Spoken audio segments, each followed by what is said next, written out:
Can you hear Renee? No, I can't hear. No. So, do you want to come up over here? You have to come and speak in here, do you? Can you hear us now, Renee? Yeah, now I can hear you. Yes. Okay.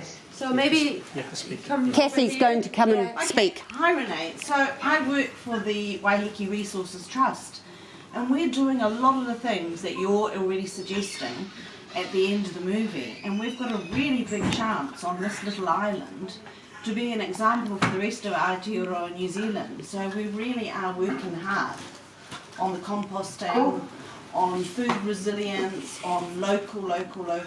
So thank you for your movie. What a tremendous achievement. And I think we'll go away all thinking, we can do this thing. And we will have to. Yes. So thank you. And maybe host a screening if you like for people who are maybe still not so sure which way to go. Right. I'm sure we could all try and do that. So thank you for that. No, thank you for your comment. And Renee, why don't other countries want to show your movie? What's the issue there? Did you watch the film till after the credits? Yes. You may have noticed that I dedicate the film to all future generations, but I also dedicate it to my daughter. Lisa, yes. And so the reason I didn't really manage to get the film out there, the previous version of the film, is that during the four and a half years of editing, my youngest daughter Lisa helped me during the editing. So she made all the animations, she transcribed all the interviews.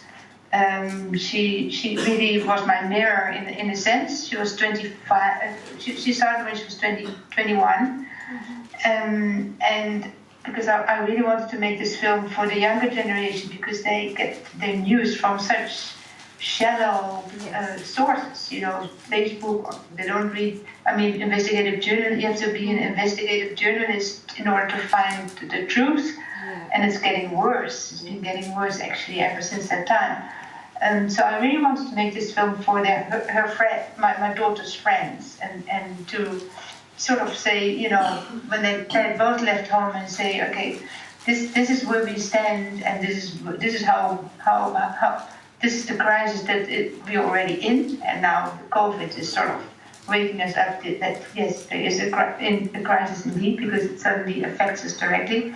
And then when the film was completed at the end of 2015, 2 days after the film was completed, my youngest daughter Lisa died in a car crash. Oh, So instead of being able to get out into the world, I fell in the deepest hole a mother can fall.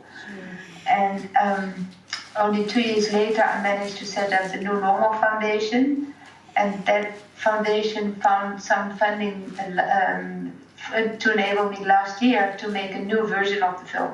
So I cut people out, I updated some numbers, and I made a new version, because most films get old, and this film gets more and more relevant by the day. And I hope I don't have to make another version in 3 years and all understand where we need to go. But that's the reason I wasn't able to really distribute. I didn't sign any